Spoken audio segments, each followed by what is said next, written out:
O verso 2 ao verso 4, deixa eu ler novamente aqui, para você não se perder e para eu também me situar. Está escrito assim, ó: o qual antes prometeu pelos seus profetas nas santas escrituras acerca de seu filho, que nasceu da descendência de Davi segundo a carne, declarado Filho de Deus em poder, segundo o Espírito de santificação, pela ressurreição dos mortos, Jesus Cristo, nosso Senhor.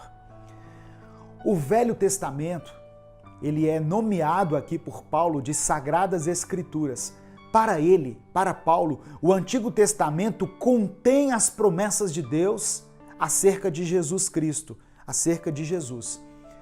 O Evangelho é especificamente o que foi prometido por Deus através dos seus profetas.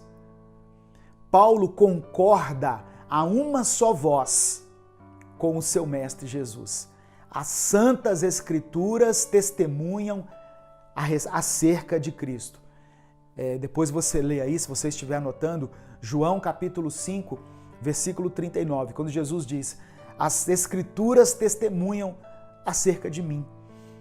O Evangelho não é fruto da cabeça do apóstolo Paulo, ele não inventou isso. Ele demonstra, com as palavras dele, que a ele foi revelado os mistérios das Santas Escrituras. Em Colossenses capítulo 1, verso 26, Paulo disse assim, olha, o mistério que esteve oculto dentre todos os séculos e em todas as gerações e que agora foi manifesto aos seus santos. Então o apóstolo Paulo, ele disserta sobre o vínculo de Jesus com Deus e com o rei Davi. Paulo, ele faz uma pequena explanação para falar sobre alguns aspectos do Cristo que havia sido prometido nas Escrituras, a quem ele agora estava servindo por meio da pregação do Evangelho. E para nós entendermos quem é o Cristo de Deus, prometido nas Escrituras, mencionado pelo apóstolo Paulo, nós temos que compreender o seguinte: lá na eternidade, não havia a relação pai e filho entre as pessoas da divindade. Ou seja, na eternidade, a relação que nós hoje entendemos, que nós conhecemos, né, Deus Pai, Deus Filho e Deus Espírito Santo, elas não existiam. Quando o apóstolo João fez referência a Cristo na eternidade, ele chama Jesus de Verbo Divino. João capítulo 1, verso 1. E a palavra grega traduzida por verbo é logos. No aramaico é merra, que é uma palavra que foi utilizada na tradução do Velho Testamento como uma referência, como uma designação de Deus. Significa que João utiliza para designar a pessoa da divindade que fez todas as coisas e que estava no princípio com Deus, que se fez carne e habitou entre os homens. Depois você lê lá, João capítulo 1, do verso 1 até o verso 3, né? Ele fez todas as coisas, ele estava no princípio com Deus, ele se fez carne e habitou entre os homens. Ele estava com Deus e ele era Deus. Todas as coisas foram feitas por meio dele, e sem ele nada do que foi feito se fez. Dessa maneira, João demonstrou que, em essência, o Cristo, antes de se fazer carne, ele tinha os mesmos atributos do Pai em plenitude. No princípio era o Verbo, e o Verbo estava com Deus, e o Verbo era Deus. Amém? Então é importante nós entendermos isso. Jesus, ele se desfez da sua glória e passou a ter a condição de filho, numa relação pré-estabelecida na eternidade, que foi prometida por Deus lá no Antigo Testamento. Antes de se fazer carne, o Verbo de Deus era o resplendor da glória de Deus. Eu quero passar agora para o versos 5 e 6. Nós estamos lendo Romanos capítulo 1, que diz assim, versos 5 e 6. Pelo qual recebemos a graça e o apostolado, para a obediência da fé, entre todas as gentes pelo seu nome, entre as quais sois também vós chamados para serdes de Jesus Cristo. O que Paulo está dizendo aqui? Que por intermédio de Cristo, ele recebeu graça. O que é graça? Graça é um favor imerecido de Deus. É um dom que Deus concede ao homem para a salvação. O apostolado diz de certas pessoas que foram chamadas e que foram ensinadas por Cristo pessoalmente. Essas pessoas foram comissionadas para continuar o ministério de Cristo, proclamando a verdade do Evangelho com autoridade. Aí entra aqui uma certa polêmica no meio teológico, no meio cristão, e eu não quero polemizar aqui e nem puxar para um lado ou para o outro, mas eu quero falar que existem duas linhas teológicas. Uma que acredita que o apostolado se encerrou aqui nessa época de Paulo, e outra que crê que até hoje existem entre nós os apóstolos, tá? Eu só quero dizer que existem essas duas tendências. Então, se você é um estudioso, se você quer aprofundar mais no assunto, pesquise a respeito disso. Tem igrejas que acreditam que os apóstolos ainda estão entre nós, tem outras que acreditam que o apostolado foi somente até essa época aqui mencionada na Bíblia. O fato é que a mensagem do Evangelho, ela é recebida pela fé. E por isso o apóstolo Paulo utiliza a palavra fé em lugar da palavra evangelho. A mensagem do Evangelho é anunciada para todos.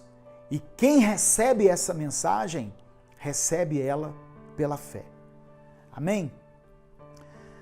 O Evangelho alcança todas as gentes aqui, igual Paulo disse, chamando todas as pessoas para serem propriedade exclusiva de Cristo. O Evangelho convoca entre os povos todos os homens para serem servos de Jesus, incluindo judeus e gregos. O Evangelho não exclui os romanos, que eram, naquela época, uma grande potência econômica, cultural, não é? E o Evangelho não os exclui, porque Paulo diz assim, entre os quais vocês também são chamados. A mensagem do Evangelho é um convite. Os chamados dentre os homens serão nomeados santos se aceitarem a mensagem do Evangelho por meio da fé em Jesus. Então, quando Jesus disse o seguinte, lá em Mateus capítulo 20, que muitos são chamados e poucos são escolhidos, nós temos que entender que nem todas as pessoas ouvirão a mensagem do Evangelho. Nem todos serão chamados através da mensagem do Evangelho, uma vez que a mensagem não alcançou e talvez não alcançará todos os homens. O Evangelho não foi ainda anunciada a toda criatura aqui na terra. Porém, muitos, é o que Jesus disse, muitos são chamados. Jesus não diz assim, todos são chamados. Não, ele diz, muitos são chamados. Pode, os teólogos de plantão aí que vão assistir esse vídeo, podem me refutar aí se quiser, não tem problema. Eu não sou o dono da verdade, eu estou apenas explanando aqui segundo aquilo que o Espírito Santo me deu a compreensão, tá? Mas Jesus disse, olha, muitos são chamados.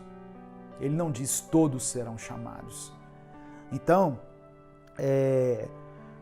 nem todos que são chamados vão aceitar essa mensagem do Evangelho, infelizmente. O versículo 7 diz assim: a todos os que estais em Roma, amados de Deus, chamados santos, graça e paz de Deus nosso Pai e do Senhor Jesus Cristo.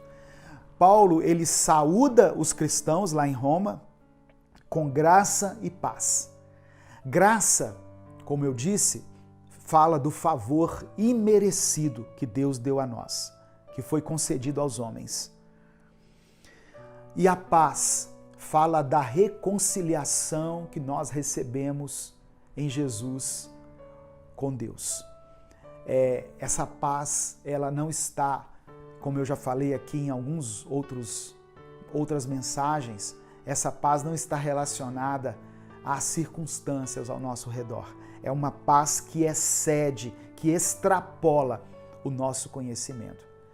E quando Paulo chama os romanos de santos, ele não está falando daquele santo, o santo que é mencionado na fé católica, na tradição católica, o santo que é colocado ali num altar. Não é esse tipo de santo.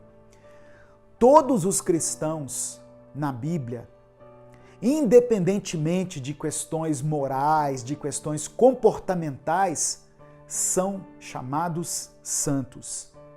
Eles são santos porque foram santificados em Jesus. Apesar dos nossos pecados, apesar das nossas falhas, em Cristo nós fomos santificados. Portanto, quando Deus olha para nós, através do sacrifício de Jesus, nós, aos olhos do Senhor, somos considerados santos. E o chamado de Deus, que concede a condição de santos sem qualquer relação com esforço humano, foi conquistado em Cristo.